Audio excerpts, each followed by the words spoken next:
ଆପଣ ନାଁଟା? ଚପଲମାନ ନାୟକ। କଣ କହିବେ ସେ ଯୋଉ ଘଟଣା ଘଟିଥିଲା ଆପଣ ମାନେ ଯୋଉ ଘୋଷାଡି ନେଇଥିଲେ କୋଉ ଦିନ? 23 ଜାନୁଆରୀ ରାତି 1-2ଟା ହବ। ସେ ଡୁଲକିନି ଶୋଇଲା, ମୁଁ ଦୌଡ଼ିକି ଗଲି, ସେ କଣଟା ସାଉଣ୍ଡ ହେଲା, ମୁଁ ଗଲି ରୋଟରଟା ବୋଧେ ନେଇଯାଉଛନ୍ତି, ସେଠୁ ହାତଟା ପଇଲି, ମୋ ହାତଟା ମାଡ଼ି ବସିଲେ ଧରିକିନି ଆଉ ଘୋଷାରି ସେ ସ୍ପିଡରେ ବୁଲେଇ ଗାଡ଼ିଟାକୁ ନେଇକି ମତେ ପୁରା କିଲେଇଲେ। କେଇ ଜଣ ମୁଁ ଦେଖିନି ସେ ଭଲସେ। ରାତି କେତେ ହବ? 2ଟା 2:30 ଖଣ୍ଡେ ହବ। କୋଉ ଜାଗାରେ ଏଇ ଘଟଣା ଘଟିଲା? ଗୋକର୍ଣ୍ଣ କ୍ଲବ ପାଖରେ। ଆପଣ ସେଠି କଣ କରୁଥିଲେ? ମୁଁ ଶୋଇଥିଲି, ଦୁଲକିନି ଯେମିତି ଶୋଇଲା ଉଠିଲି, ପଳେଇଲି। ନା ମୋ ଦୋକାନ ଘରେ। ଆଚ୍ଛା, ସେଠୁ ତାପରେ ଉଠି ପଳେଇ ମତେ ଘୋଷାରି ଛାଡ଼ିଦିଅ, ମାରିଗଲି ନା ମାରିଦବ। ଏଠି 2 ଜଣ ଯୋଉ ଥିଲେ, ଆଉ ଯଦି 2 ଜଣ ଥିଲେ ଉଠଉଥିଲେ ତାକୁ, ସେ କାଳେ ମୁଁ ତାଙ୍କୁ ଇଏ କରିବେଲି, ସେ ମତେ ଘୋଷାରି ନେଇ ପଳେଇଲେ ଆଉ ବାଟରେ ନେଇ ଫୋପାଡ଼ି ଦେଲେ।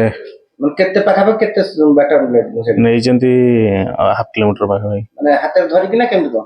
ଧରିକି ଏମିତି ଗୋଟା ଖୁଆକୁ ମୋର ଏଇ ଖୁଆ ମାଡ଼ି ବସିଥିଲେ। କୋଉ ଗାଡିରେ ଆପଣ ସେମିତି ଯାଉଥିଲେ? ସେଇ ପିକଅପ୍ ଟା ବୋଧେ ଲାଗୁଛି, ଟାଟା ଏସି କି ପିକଅପ୍। ସେ ମାନେ ଥିଲେ ଆପଣଙ୍କୁ ମାଡ଼ି ବସିଲେ? ହଁ, ମାନେ ଡୋର ସାଇଡରେ ଧରିଦେଲା ହାତଟା। କଣ ପାଇଁ ଧରିଲେ? ଆପଣ କଣ ପ୍ରତିବାଦ କରିଥିଲେ ନା? ମୁଁ କିଛି କରି, ମୁଁ କହିଲି କହି ମୁଁ ଚାବିଟା ଆଣିବାକୁ ଯାଉଥିଲି, ଧରିଦେଲେ ମୋ ଇଏଟା। ସେ ଗାଡି କଣ ଆପଣଙ୍କର? ନା, ଆଉ ଯୋଉ କାହାର? ହଁ, ସେ ଆସିଥିଲେ ଚୋରି କରିବାକୁ ନା। ଆପଣ ସେ ମାନେ ଚୋରକୁ ଅଟକେଇବାକୁ ଚେଷ୍ଟା କରୁଥିଲେ, କିନ୍ତୁ ସଫଳ ହେଇପାରିଲେନି? ନା, ସେ ପ୍ରାୟ 2-3 ଜଣ ଥିବେ। ହଁ, ଥିଲେ। ଆପଣଙ୍କୁ କାବୁ କରିଦେଇକି ଗାଡି ମିଶାଇକି ନେଇ ପଳେଇଲା। ଆପଣଙ୍କ ଗୋଡ ସବୁ କେମିତି କଣ ଖଣ୍ଡିଆ ଯୋଉ ହେଲା? ଘୁଷୁରି ହେଇଯାଇଛି। ହଁ, ପୁରା ପ୍ରାୟ 3 କିଲୋମିଟର ଘୁଷୁରି? ନା, ଏଇ 1/2 କିଲୋମିଟର। 1/2 କିଲୋମିଟର ଘୁଷୁରି ଯାଇଛନ୍ତି। ତାପରେ ଛାଡ଼ିଦେଲେ ମତେ, ମୁଁ ସେଇଠୁ କେମିତି ଆସିଛି ଜାଣିନି ପୁରା। ଆପଣଙ୍କର ଅଚେତ ମାନେ କାଉଲି ହେଇ ଆସିଛି ପୁରା ଇଏରେ। ଆଚ୍ଛା, ଏଇ ଯୋଉ ଘଟଣା ଘଟିଲା, ଆପଣ ଚୋରକୁ ଧରିବାକୁ ଯାଇ ଆଜି ଏତେ ବଡ ମାନେ ଦଣ୍ଡିତ ହେଇଛନ୍ତି ବା ଯନ୍ତ୍ରଣାରେ ଭୋଗୁଛନ୍ତି, ଆକୁ ନେଇକି କଣ କହିବେ? କଣ ଦାବି ନିଆଯାଇପାରିବ? ତାଙ୍କୁ ପନିଶମେଣ୍ଟ ଦେବା କଥା। ସେ ଯୋଉ ଅଭିଯୁକ୍ତ ମାନଙ୍କୁ ଧରା ହେଲାଣି? ଧରା ହେଇଛି ତ ଶୁଣା ହଉଛି। ମାନେ ସେଥିରେ ସନ୍ତୁଷ୍ଟ ନା ଆଉ କଣ? ଏଥିରେ ତାକୁ ସନ୍ତୁଷ୍ଟ। ଆଉ ଯୋଉ ଅଛନ୍ତି ତା ଦେହରେ ସମ୍ପୃକ୍ତ, ସେମାନଙ୍କୁ ସବୁ ଧରା ହେଇଛି? ମୁଁ ତ ଜାଣିନି ଭଲ କି। ଦେଖିବେ ଆଉ ଯିଏ ଅଛନ୍ତି ସମସ୍ତଙ୍କୁ ଦଣ୍ଡ।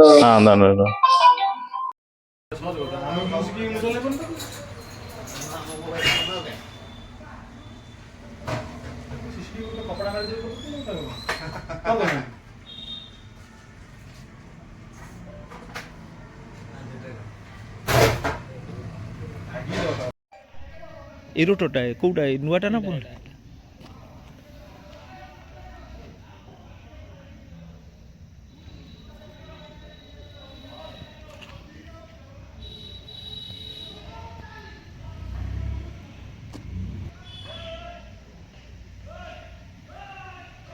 ହଁ, ଆଜ୍ଞା, ଆପଣଙ୍କ ନାଁ?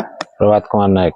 କଣ କହିବେ ଏଇ ଯୋଉ ଘଟଣା ଘଟିଛି ଆପଣଙ୍କ ଅଞ୍ଚଳରେ, ଗାଁର ସେଭଳି ଘଟଣା ଘଟିଛି? ଏଭଳି ଘଟଣା କେବେ ଘଟିଥିଲା ନା ପ୍ରଥମ କରି ଘଟିଛି? କଣ ତାଙ୍କ ନାଁ? ପ୍ରଫୁଲ୍ଲ କୁମାର ନାୟକ, ମୋ ସାନ ଭାଇ। ଆମ ରୋଟରଟା ଚୋରି କରି ନେଇ ଯାଉଥିଲେ, ସେ ଶବ୍ଦ ଶୁଣିକିରି ଘରୁ ଉଠିକି ଯାଇଛି। ଗଲା ଭିତରେ ସେ ଗାଡିଟାକୁ ଧରିବାକୁ ଚେଷ୍ଟା କଲା ଭିତରେ ସେ ତା ଭିତରେ ପଡୁ ତା ହାତଟାକୁ ଧରିଦେଲେ। ଘୋଷାରି ପ୍ରାୟ 200-300 ମିଟର ନେଇକିରି ତାକୁ ଛାଡି ଦେଇ ପଳେଇ ଯାଇଛନ୍ତି। 2 ଜଣ ଆସିଥିଲେ? କୋଉ ଦିନ ରାତିରେ ଘଟଣା? 3 ଦିନ ତଳ, 4 ଦିନ ତଳର କଥା। 23 ତାରିଖ ରାତି 2:25-30 ଘଟଣା। ଆମେ 3:20 ମତେ ସେ ଫୋନ କଲା। ମୁଁ ଉଠିଗଲା ତ ରକ୍ତାକ୍ତ ଅବସ୍ଥାରେ ଦେଖିଲି। ମାଙ୍ଗା ମେଡିକାଲ ନେଇକି ଗଲି। ମାଙ୍ଗା ମେଡିକାଲ ଟ୍ରିଟମେଣ୍ଟ ପରେ ତାପର ସକାଳୁ କଟକ ନେଇଗଲି। ଏମିତି ଘଟଣା। ଆମର ସେ ଚୋରଟାକୁ ଧରାଯାଉ, ବାକି ଆସାମୀ କିଏ ଅଛନ୍ତି ସବୁ ପାଖାପାଖି, ତାଙ୍କୁ ଟିକେ ଧରିବା ପାଇଁ ଆମର ଦାବି ଅଛି। ସେଇ ତା ଦେହରେ ବି ସମ୍ପୃକ୍ତ ଅଛନ୍ତି, ଥାଇପାରନ୍ତି, ଲୋକାଲ ଆମ ଗାଁର କି ପାଖାପାଖି ଅଞ୍ଚଳର ତାଙ୍କୁ ଟିକେ। ହଁ, 4 ଜଣ ଧରା ହେଇଛନ୍ତି। ଆହୁରି ବି ଅଛନ୍ତି? ହଁ, ଅଛନ୍ତି। ସମସ୍ତଙ୍କୁ ଦାବି କରୁଛି ଆମର ଦାବି ଯେ ସମସ୍ତେ ଧରା ପଡନ୍ତୁ, ଆଉ ତାଙ୍କ ପାଇଁ ଟିକେ କାର୍ଯ୍ୟାନୁଷ୍ଠାନ ହବ। ଆମ ସାନ ଭାଇର କ୍ଷତିପୂରଣ କଣ କେମିତି ହବ, ଆମର ସେ କେମିତି ଭଲ ଭାଲେ ହବ, ସେ ଆମର ଦାବି ସରକାରଙ୍କ କତିରେ ଦାବି ରହୁଛି ଯେ ସେ ପ୍ରକୃତ ଆସାମୀକି ଧରାଯାଉ। କାମ କରିଥିଲି, ବଡ ସାହସିକତା କାମ, ତ ତା ସହିତ ମଧ୍ୟ ସେ ସଂଘର୍ଷ କରିକି ଅବଶ୍ୟ ମାନେ ହାରିଲେ, ତଥାପି ଗୋଟେ ନିଶ୍ଚିନ୍ତ ଗୋଟେ ଉଦାହରଣ ନା ନାଇଁ? ଉଦାହରଣ। ଯେତେବେଳେ ଚୋର ମାନେ ଆସୁଛନ୍ତି ରାତି ପ୍ରାୟ 2:30 ସମୟରେ, ଇଏ ମାନେ ଜଣେ ଲୋକ ତାଙ୍କ ସହିତ ଲଢା ଲଢି କରୁଛନ୍ତି ହଁ ବହୁତ ସେ ବହୁତ ଚେଷ୍ଟା କରିଛି, ଚେଷ୍ଟା ପରେ ବିଫଳ ହେଇଛି ଆଉ। ରୋଟର ଟା କେବଳ ନଉଥିଲେ, ହଁ ରୋଟର ନେଇଛି, ଅଲରେଡି ନେଇକି ପଳେଇ ଯାଉଥିଲେ, ପଳେଇ ଯାଇଛନ୍ତି, ତାଙ୍କୁ ସେଇ ରୋଟର ଟାକୁ ଅଟକେଇବାକୁ ଚେଷ୍ଟା କରିଥିଲା। ଏ ନେଇ କଣ ରହିବ ଦାବି ରହୁଛି ମୋଟାମୋଟି? ଦାବି ଯେହେତୁ ଆମ ରୋଟରଟା ଚୋରି ହେଇଛି, ଏଥିରେ କୋଉମାନେ ସମ୍ପୃକ୍ତ ଅଛନ୍ତି ତାଙ୍କୁ ଟିକେ ଧରାଯାଉ।